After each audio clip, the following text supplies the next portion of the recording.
So with that said, does anybody have any questions, or if you just want to pop in, or I don't see anything in the chat, but if you do, just raise your hand or chime in with a question for Boone. All right, so Scoretrade. Obviously, we talked about the landmark ruling, and obviously, it was left up to the states, the individual states, to kind of figure out whether they want it in or out, or some of them are still trying to figure it out. But we have had several states obviously get it right into it, including New Jersey. New York is still hovering, but still I think at some point. I do think this is going to be, almost in every state. So how does this get started? All right. So, and this is a good segue to poker. Okay. So online poker was not, online poker. They wanted to make sure they shut it off at the federal level back in 2006. Okay. So it actually tied in.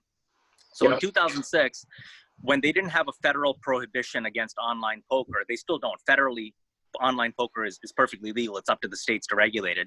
But in 2006, they had something called the UIGEA. It's the Unlawful Internet Gaming Enforcement Act. And they basically wanted to make it so that credit card processors couldn't submit payments to the online poker companies. And so that was a way of killing off the business in the states. But they had a carve out in there. And that carve out was because the major media companies like ESPN and Yahoo were involved in fantasy sports, they wanted to say, well, fantasy sports is not internet gambling. Okay, so they had a specific carve out for that. So then a few years later, FanDuel and DraftKings basically came up with this concept of, well, if fantasy sports is not illegal, and at that time, everybody had this conception that fantasy sports are a season-long thing. It's not something you do on a daily basis. You do it on a season-long basis. You have one team for the season. Right. Well, they compressed it to daily fantasy sports, and they just absolutely just took off. They spent a lot of money. They raised a lot of money. They blew a lot of money, but they ended up with this very dominant market share in fantasy sports. They're the two giants, obviously.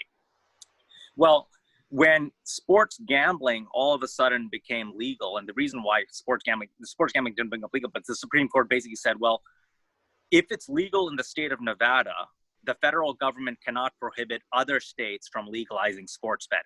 So you can't favor one state, and that's what made it unconstitutional. The prohibition on sports gambling in every other state except for Nevada couldn't exist. Right. And that was done by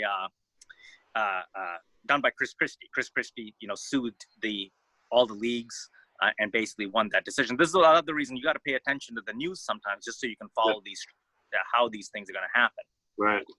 Once that happened, DraftKings and FanDuel obviously had a very large market share because they were able to operate throughout the country. They fought with all the attorney generals over the past decade or so to make sure that daily fantasy sports was not considered sports gambling.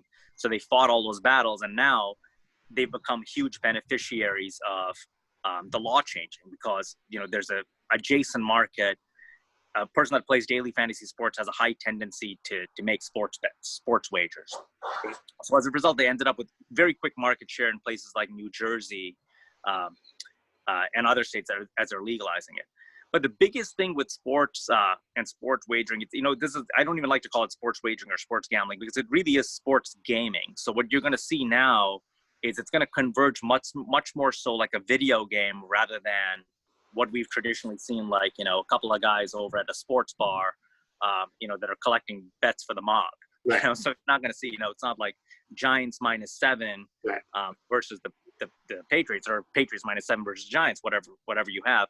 But it's much more in-game propositions that you see continuously that make a sports viewing experience feel like a video game.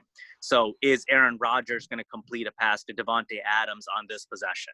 So that would be a quick prop. So as the game is going on, so I had my developer just run a quick demo for you guys. I'll just share the screen really quickly. I don't know how we do this, but there's a way to share. Let me see this. So anyway, if I can figure it out, I'll do it. But yeah, no worries. Yeah. So this is as games are going on, what happens inside the game is the biggest thing. So everybody's looking at it. This is a giant convergence. So Amazon owns Twitch, obviously, and Twitch has rights to Thursday night football. So they're trying to figure out, okay, what do we do to make sure young people are engaged and pay attention to a lackluster third quarter? Right. YouTube has rights to Major League Baseball games. So they buy, the package of 16 games. On top of that, Hulu, if you've ever seen a Hulu advertisement on TV, what do they talk about? Hulu has live sports, right? So that's another thing. So the live sports business is not just instrumental to the gaming business, the casinos, the commercial operators, the Native American tribes, but it's also very relevant to the cable distributors and the television networks, because a young person that subscribes to cable television is worth about $2,500 in terms of stock market value. That's what the valuation is, generally speaking. So it's worth, and young people are obviously worth much more so as customers than a 70-year-old, So, and younger people tend to not watch MSNBC, Fox News, and CNN. If you look at the median age of those three things, it's in the 60s, whereas guys that are watching NBA on TNT or ESPN, it's in the 30s. Right. The reason why that's relevant is that live news and live sports are the two most vital things for the cable business. Okay, so if you don't have live sports or live news, everything else you can get on Netflix for $12 or $15 a month, or on Amazon Prime, or on YouTube. You have so many substitutes that are better and cheaper than a $75 or $100 cable subscription. So the only reason you pay that is so you can watch live sports for a lot of people. Right. Now the way the cable business works, and it's just important to understand, so I don't want to belabor the point, so you cut me off whenever you need to, Dave, if I'm meandering too far into the media. I just want you to know we're having a thunderstorm in lovely New Canaan, so if for some reason we get cut off, that's why. Okay, all right. Okay, They lose power a lot here. Okay. But let me just tell you, how valuable the television business is. So, for instance, ESPN. So you got to understand the economics of the television business to understand the sports business and to understand the gaming business.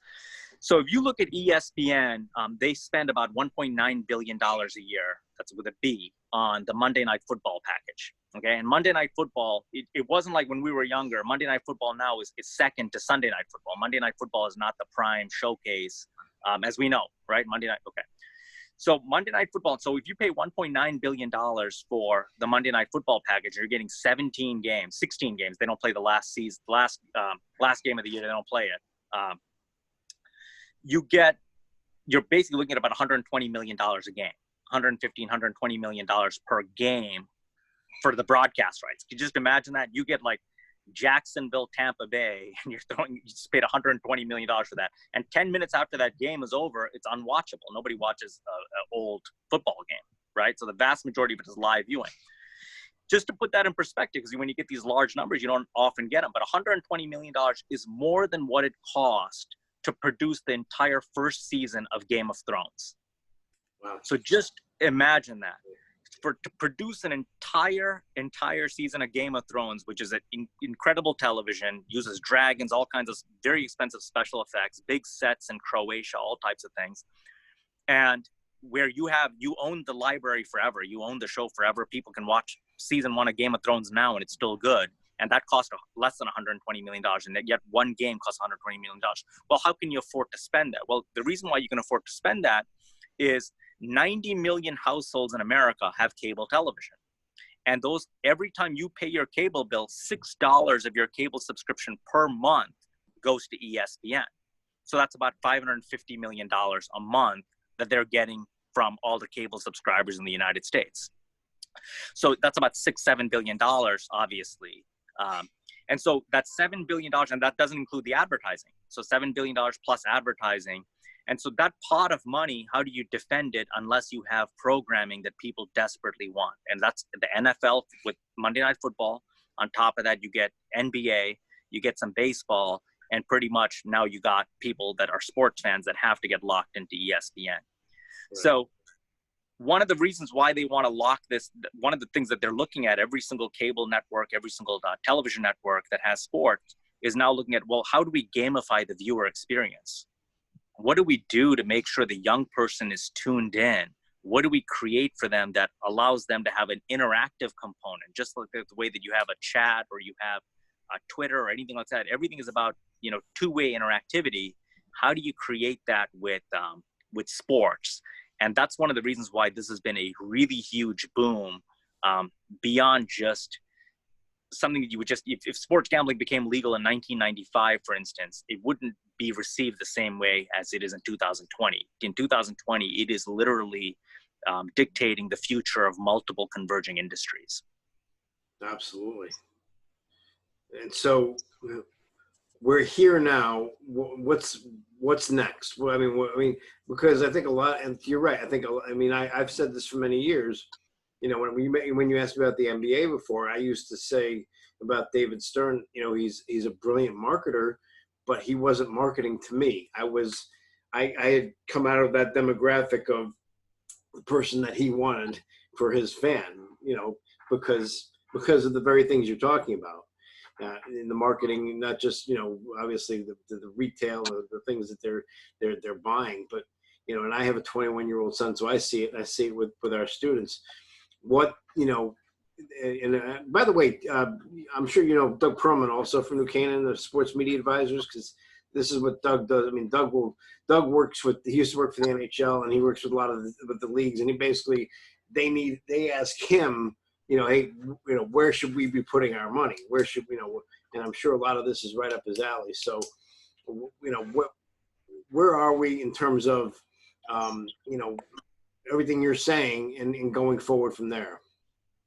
Well, I think that you have, so for instance, we have a data provider named Sportradar. Okay, so Sportradar is the official data provider. So when you watch ESPN Gamecast, for instance, it's what's telling you what's going on on every play. Okay, so you know, if I let me do this for a second here. Okay, I guess only the host can share the content, but so I can't share the screen with you. But if anybody does have the Scoretrade app, they can take a look at, you know, I just had a game fired up for people.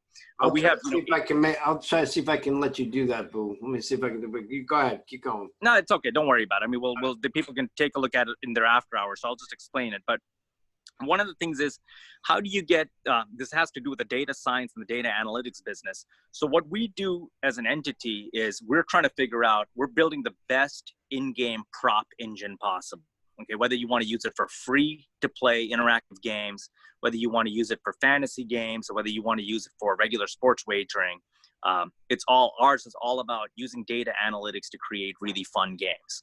And what that means is, so for instance, we might have, you know, Cody Bellinger could be up at bat right now, and it could say Bellinger's at bat, and Bellinger to get a hit, Bellinger to get a walk, Bellinger to get an extra base hit, Bellinger to strike out, and it'll have a few props like that. And it's pretty easy to think about what happens. So at the very beginning of the at-bat, you know, how do you price? Everything for us is probability. So 0 to 100, how do you price what his probability to walk is? Well, that's pretty simple. You look at his last season, how many walks over walks plus at-bats. So walks over plate appearances, basically. Okay, that's an easy formula. You know, strikeouts. You look at strikeouts over, you know, plate appearances. Same thing. Okay, so and then you have a price on that. So if he strikes out 7% of the time, the price on that we would have is a 7% probability. If he walks 7% of the time, we'd have a walk of 7% probability. But where it gets interesting is then the first pitch comes in. Okay, that'll change the probability.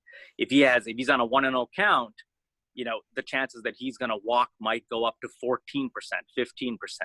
If he's on a 1-0 count, it might end up where, you know, his tendency to strike out will drop to a 4 or drop to a 5.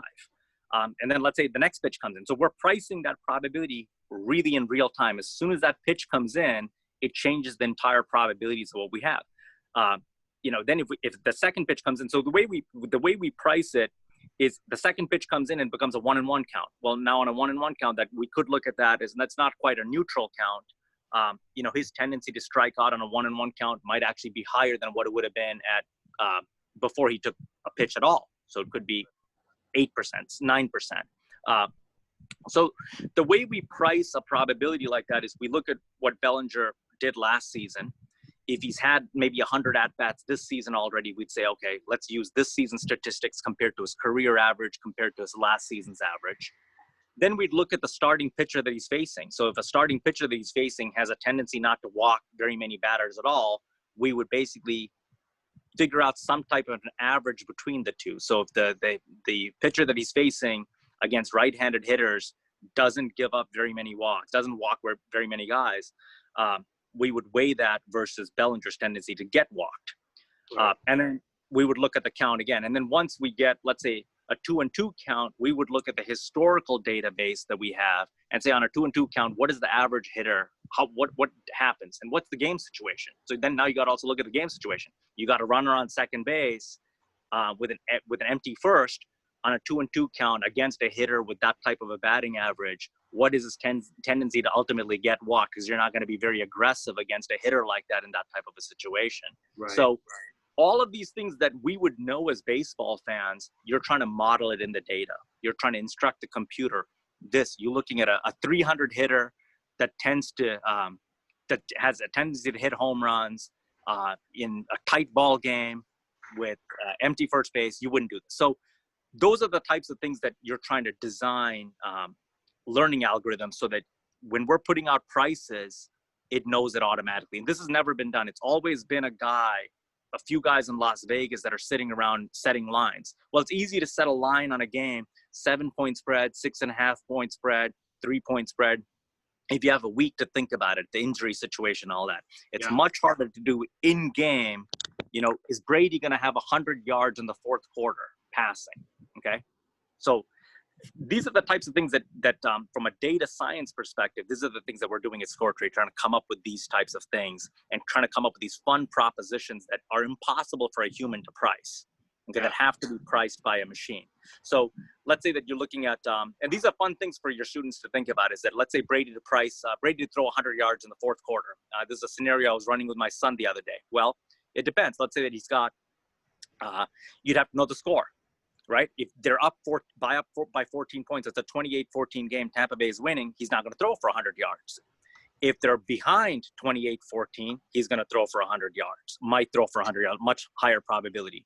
So to get 100 yards, you'd have to look at, well, let's say Brady's averaging 275 yards passing over the past season, right? Tampa Bay, you don't have enough data yet.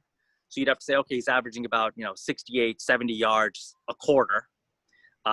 And 68, 70 yards a quarter on a general quarter. And now you're saying 100 yards in the fourth. So that's 30 more yards this quarter than his average quarter.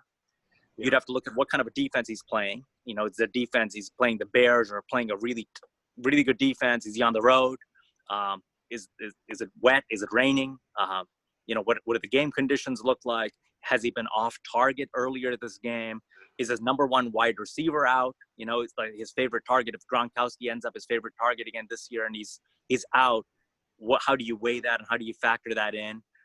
Right? So various things. Is this his third down receiving back out for the game? He's got somebody else that's so just situationally. And these are all things. This is why you use artificial intelligence and machine learning. I know so many people are going to hear these terms over the next 5 years, and people always use it as a buzzword. But this is literally what machine learning and AI do, is that they're continuously looking at every scenario I'm throwing out at you and figuring out, things that the human mind doesn't exactly see, that they might just say, okay, in games where it's slippery and they're on the road and Brady's off, or maybe they can look at all kinds of things. You can use computer vision and say there seems to be a little nick in his throwing shoulder because his throwing motion is off. So all kinds of things you can look at. It's so, but in totality, Scoretrade really is more of an AI play. It could be, yeah. It could be.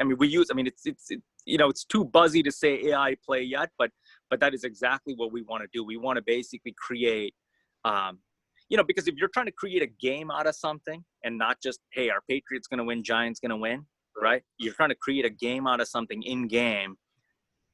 You need speed and you need very accurate pricing. So we have a fun game that we call First to Five, okay? First five to score for NBA, okay? And it's a game that lasts literally 5 minutes, 10 minutes. Yeah. You got two teams, right? You got 24 players on both teams combined. And it's basically just first five players to score. The first five players to score, they're going to be worth 100 points. Everybody else is going to be worth 0. So now it's fluctuating. So you got to figure out which are the first five players that are going to score. Right. And you don't know. So obviously the highest, and each one is a probability. So LeBron might be a 60. Yeah. 60% probability that he's going to be one of the first 5 guys to score in the ball game, right? Kawhi Leonard, if they're playing the Clippers tonight, it's going to be 60, 70%. And then as soon as he scores, well, now you got the other 23 guys that haven't scored. What are the chances they're going to be one of the next 4 guys to score? And so you can just create all kinds of fun games out of this. But this lens is important to look at everything from FanDuel to DraftKings, what the European guys are doing, PointsBet. Yeah. Everybody's going to be coming up with games like this. So if you're in the sports business, looking at a career in sports, whether it's in the sports gaming field, whether it's in broadcast, whether it's on the teams themselves. I mean, let me give you an example with the teams. Major League Baseball, for instance, is heavily dependent on attendance revenue. So unlike the NFL, and this is, again, one of the reasons why you need to pay attention to the television business. The NFL is a TV-driven league. Okay, you have a national television contract, and you only have 8 home games, 8 regular season home games. So attendance is not one of the big drivers for how they make their money.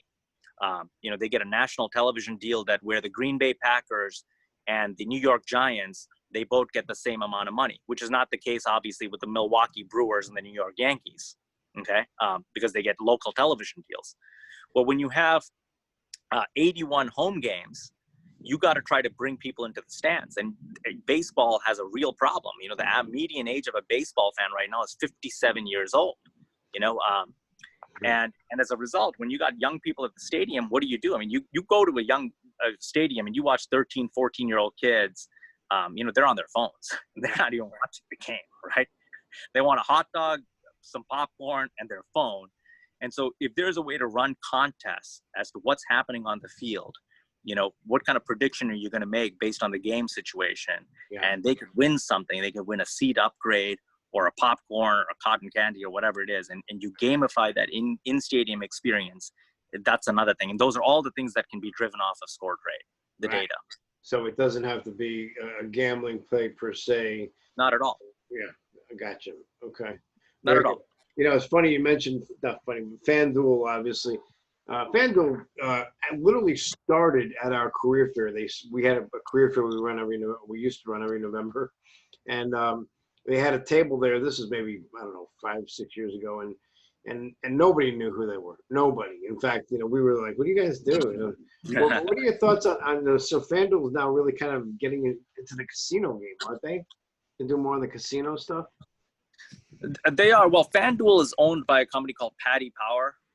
Not Paddy Power anymore. They're called Flutter Entertainment. Very, very big powerhouse in the UK. And so it's hard to tell exactly where FanDuel cuts off. I mean, obviously they have a whole bunch of brands. They own Poker Stars. Flutter owns Poker Stars. They own Fox Bet now.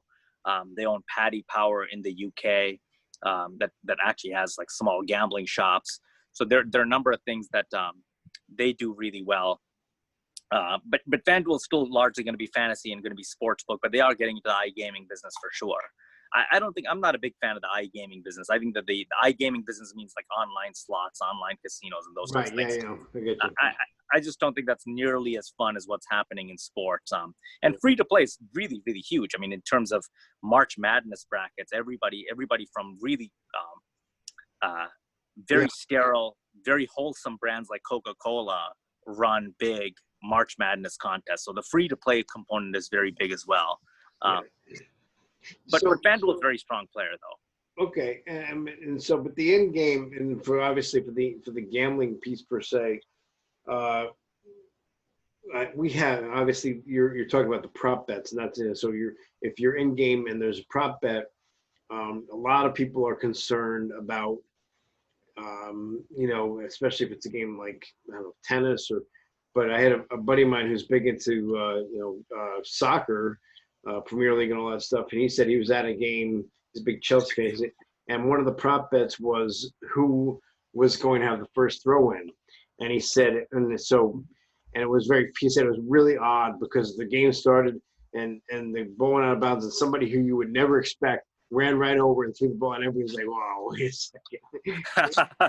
It just really looked weird. Like he's like, something not right there. But so obviously that's a concern, especially with the prop, but especially if you get to a kid, and we've seen it in college basketball several times. You get a kid who's, again, they're not making money. They're playing, and you can say, hey, listen, just do this on this particular play, and. Yeah, yeah. Well, I think you got to avoid college altogether. Yeah. Okay. Second thing is, I think that you got to keep the limits really, really low. I think that's the thing. I don't think you can take, more than a few dollars on prop bets. So you can never make it so that any one bettor could have even thousands of dollars they can earn. I mean, you literally keep it extremely tight. So you can create position limits that are extremely tight. On top of that, I think, in the pros, I don't think it's an issue. It's not like the 50s or the 60s. Yeah. They just make so much money that no pro is gonna, first, even if you can access them, it's an impossible concern. Yeah.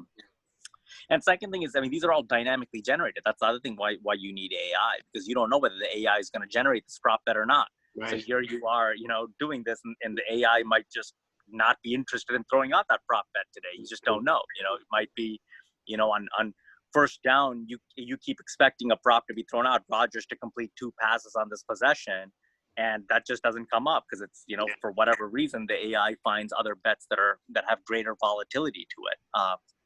And that's one thing if you don't mind a quick side as to how you figure out what makes an exciting bet and how to think about sports in an analytic way, if you don't mind. Yeah, please. All right.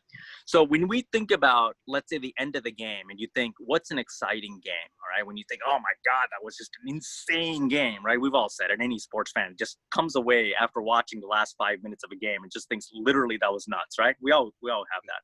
Right. Well, the way you think about it is what happens is it's easy to model that thrill quantitatively. So what generally that means is there were several lead changes. You wouldn't ever say a game was insane at the end if there weren't several lead changes. Okay. So generally speaking, several lead changes. And what you also want to, so several lead changes, what happens is if you have several lead changes in the last 5 minutes of a game or in the last couple of innings of a game, what that means is the win probability for a team that was 90% dropped down to 10%. And then the team scored again and took the lead. That means it went back up to 90, 95%, and then maybe dropped again down to 10%. So that volatility in win probability is actually what makes a game thrilling. So when you look at San Antonio Spurs versus the Cleveland Cavs or versus the Miami Heat, game 6, right? They had a 5-point lead with about 30 seconds left to play. That's a win. They had a win probability of 94, 95%, not just for the game. Yeah. They had a 95% probability to win the series. The series was going to be over. Right. But all of a sudden, a couple plays go this way, rebound here, Ray Allen 3 there, boom.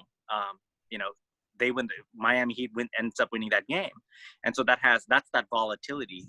And anytime you have a lot of lead changes, you can look at Yankees versus Diamondbacks. That was a series that I always remember. That was an insanely thrilling series. You had a lot of 9th inning action there, and so that was a very thrilling thing. So you model that. That's both that series and some of those games. You have improbable things happening in the 9th inning, and that's always the fun thing. Is that when you model win probability. And then you can take that probability, the volatility and probability, and apply it to the 3rd quarter, 2nd quarter, 4th inning. That's how we figure out what's an entertaining prop. Gotcha. All right, so this is all well over my head, but thank you. No, come on. Guys, any questions from the group here? Anybody have any questions for Boo? I got a couple questions. Okay, Ben, go ahead. So, Boo, my first question I got is I've tried out your Scoretrade app. What's your long-term vision for that app? And also, one thing obviously with the legalization of sports betting, we're seeing more and more of the sports TV networks do have analysts for betting and who show odds and probabilities typically in 20, 30 minutes before the game. Even Yes Network has been doing it for the Yankees. How is that going to affect the value of the television networks when they start taking on that analysis for the bet spreads? Yeah, it's going to be huge. Well, one of the reasons why they do that, and especially, thank you, Ben, for that great question. let me address the second one first, and I'll get to you on the other one. But when you look at Yes Network, this is a very big issue because Sinclair is one of the other regional sports networks, and they bought all those sports networks for like $10 billion or so from Fox. And they're looking at this as a very large advertising category. So especially in the New York area, you'll see everything from PointsBet to FanDuel to DraftKings to everybody. They're fighting tooth and nail for market share in New Jersey and trying to fight for every eyeball they can, because that type of a viewer is very, very valuable. So that's a big, big thing that it's going to get integrated more and more and more. I mean, this is not you're barely seeing what's possible, because there's going to, in fact, one of the things that David Stern and John Posner, who's I don't think he's in UK, but he's out there. But one of the things that they wanted to do was they wanted to have a completely separate audio feed. So you might be watching a ball game and you have the main two announcers, and you might have a gambling commentator that's talking about the game that's entirely separate, a completely different audio stream that's for guys that are playing and gaming the game. So, and that's in fact one of the things that we have a patent on, and because we can take a Zoom call. This Zoom call right here can be embedded within our app. We could be watching on a communal experience and have our own audio feed, shut off the audio to the game, and we're watching it, and really we're talking about it. So there are all kinds of things that are probable there. But for the television network, it's going to be a huge advertising component. And on top of that, the Yes Network might just say, hey, here's $25 for your FanDuel account, as long as you're a cable subscriber. So there are going to be different things where they authenticate you as well, that as long as you're paying your cable bill and have access to Yes Network, it's almost an incentive that they give you a gaming account. So there are going to be different things, hybrid business models you're going to see develop with the television business. And for us, for Scoretrade, it's really a matter of whether we're a B2C consumer play, whether consumers are going to download our app and play it, or because there's such a big regulatory there are different regulatory regimes in each state. So you have to partner with somebody in every single state to be able to offer real money wagering or even fantasy. And so as a result, we generally have to partner with a casino or a tribe in every single state to be able to offer real money sports. And so we might just end up using the app as a showcase for all the different props that are possible. But what we're really selling is the data feed to the television networks to put out their own prop bets, a data feed to Amazon, to Google, to Twitch, to Hulu, if that makes sense. So they're seeing various live prices all the time. It's no different than ESPN Gamecast knowing that LeBron James just hit a jumper from 18 feet at this part of the basketball court. And so what we would say is, what are the chances that LeBron is going to hit his next 2 free throws, and what's the probability? And we send out a data feed like that. So we'll see. I mean, it's very hard to tell with brand new startups exactly where they're going to get traction. So you can kind of know, the first thing you see is a large scale market space, and the market's going to be a good market one way or the other. And there are a lot of entities that are going to be playing in it. And the next thing that way you can have a lot of margin for error. So if you don't hit it just right in terms of a consumer proposition, you can still, keep trying different things to see what ultimately sticks. And so that's the thing. So it might go into the fantasy business, or we might take our games and make it a real-time fantasy game where it's 5-minute, 10-minute fantasy games like that. That's much easier to have legal compliance. It might be prop betting. We just end up having a big prop betting shop where in any state you can download Scoretrade and actually put wagers on all kinds of crazy props. Or it might be something that's embedded into a social gaming where it's free to play for everyone and you get to win real money. So we haven't quite decided that. We're going to try all these permutations just as sports got back on. Thank you, Boo. Thanks, Ben. Very good. Anybody else? Okay. Well, I do have one more question for you. We'll wrap it up, but I do appreciate your time. You mentioned it kind of briefly earlier. But obviously this is a group, and we have some people in the industry, some people looking to get into the industry. What would you recommend for a young person looking to get into the sports business industry per se? And maybe if it weren't the sports, if you were hiring, tell me what would jump off the resume at you as somebody that you would want to speak to. Well, I think this is the thing. I have a son that's just about to become entering freshman in college. So this is conversations I have with him as a sports fan. So I'll say the exact things. And this is literally in the car yesterday. Mm-hmm. And I always tell him, we always hear about these terms, data science and other things like that. So if you're not a computer programmer, you got to have some type of quantitative background. Okay. And it doesn't mean, and this is not, it's intimidating, but it shouldn't be, and it's not a intimidating thing, because any sports fan has an edge, because we think about everything from a statistics standpoint anyway. When you're questioning a call, a 4th and 10 call or 4th and 5 call, should they punt with 5 minutes left in the game from midfield, or should they go for it? That's a mathematical decision. Yeah. So you got to understand, even when you're watching sports, understand it mathematically and understand how it's going to apply to how that's all it is, just how data applies. And data, don't get intimidated by the term science. Just think about it as data, and think about games probabilistically, how it applies. And that applies whether you're going to be a manager, whether you're going to be in a baseball, on the baseball personnel side. Everything comes down to quantitative analytics now, especially in all types of decisions. But the second thing I would do from a big picture standpoint, so data science, very, very important. Quantitative analytics are very important. And if you're not a programmer, okay, the other thing I would do is definitely understand the industry from a financial perspective. And, I might just give you guys a 1-page sheet that I would have people look into. But the biggest, if there's one takeaway, I would read annual reports, okay? Literally, I read annual reports. And it would give you such an edge when you're interviewing, when you are talking to people. If you can do that, and you can, if you can do 3 or 4 of them and it becomes a habit, you'll just know things that nobody else your age would possibly know. Because the guys that are interviewing at those companies won't know it. So, for instance, I think Yes Network, I don't think it's a publicly traded, but MSG is a publicly traded company. Okay, so you could read and you could see what the Yankees contribute, what the network contributes.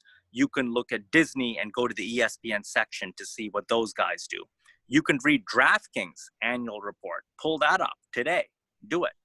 Pull up the DraftKings annual report. They just went public. They got something called an S1. Okay, S-1. You go to the SEC website, sec.gov.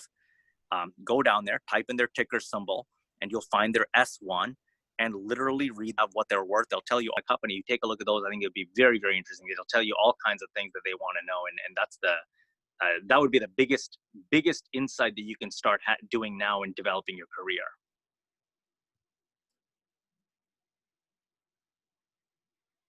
Hello? Sorry, we're starting to get some tech issues for some reason or another, but we're pretty much done here. And I just okay. Unless anybody else has a last minute question, we can get in before the. But Boo, anything you want to send me that I could forward to the students, that'd be great. What you wanted to share. We do appreciate your time. Thank you. I love the beard, man. You're looking good. Thanks, Dave. Enjoy that California sunshine. Send some our way. Yeah. No, we'll do. Hopefully it doesn't, go into my head and, make me soften the brain. But definitely happy to help, and would love to come back on in the fall, maybe another time. So yes, we'd love to have you. I think you're obviously would love to follow up and get an update on not just Scoretrade, but I thought what you just shared here at the end is something every one of our students and my son as well, because he's a recent college grad, needs to hear that type of advice and those type of tips, really. I mean, because it's great stuff. Absolutely, and not just in sports, but in other things too. But I'll follow up with you guys. But thank you, Dave, for having me. It's a real pleasure and a real honor that you invited me. So thank you. Thank you. Appreciate it. Thanks for your time. All right. Bye, guys. All right. Thank you. Guys, I'm not going to ask you to write this up. I just appreciate the fact that you guys showed up. So, I really do appreciate it. And I think your grades obviously will reflect that. Anyway, so good job. And any questions for me? Right. We're good? We're good. All right. Enjoy. Stay safe. You too, Dave. Take care. Thank you. Somebody